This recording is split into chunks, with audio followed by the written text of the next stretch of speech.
In today's video, we'll explore the symptoms of a bad drive belt tensioner as we typically do. Let's first explain its role in your car before going into the specific signs of a faulty tensioner.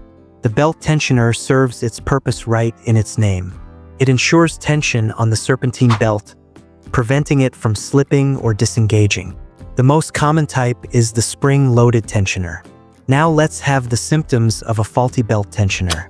Squealing noise. If the belt tensioner doesn't press enough on the belt, it might slip and make a squealing noise.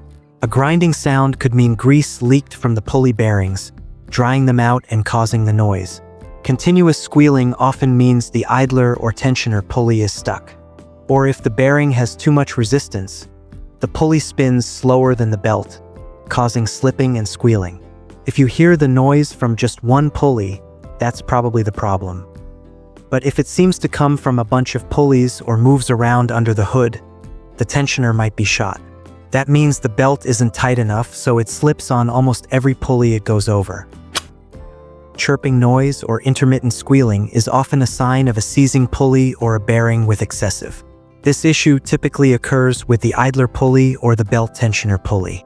When these pulleys play, they move back and forth, causing the belt to slip and produce a chirping noise. This rapid movement results in intermittent squealing rather than a constant sound. If you notice this noise, it's important to identify which pulley it's coming from. The noise is usually distinct enough to locate easily, but be cautious not to get too close to the belt system with your hands or head. Symptom number 3.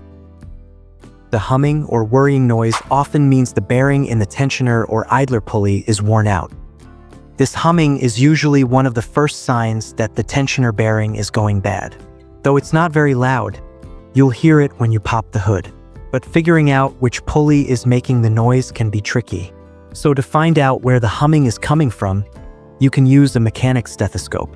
Just touch it near each pulley on the engine block, and you'll hear a noticeable humming or grinding sound from the problem pulley.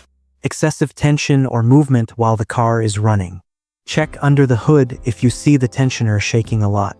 It might be because the spring isn't strong enough or there's a fluid leak. Also, make sure to check that the bolts on the belt tensioner aren't loose, as loose bolts can cause the same shaking. Power steering issues. In most cars, the auxiliary belt also powers the power steering pump. This might not apply if you drive a car made in the last 10 years, but as they often have electric steering for other cars, this is a common issue. You might notice that the steering feels heavier than usual. Sometimes the steering starts to light, but suddenly gets heavier as you turn. This happens because the power steering pump has more work to do as you turn the wheel.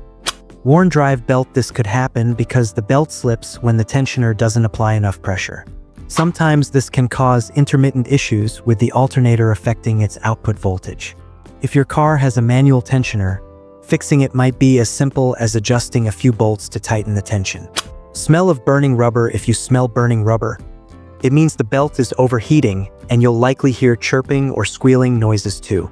This smell means the belt has been slipping a lot, causing it to get so hot that it starts to melt from rubbing.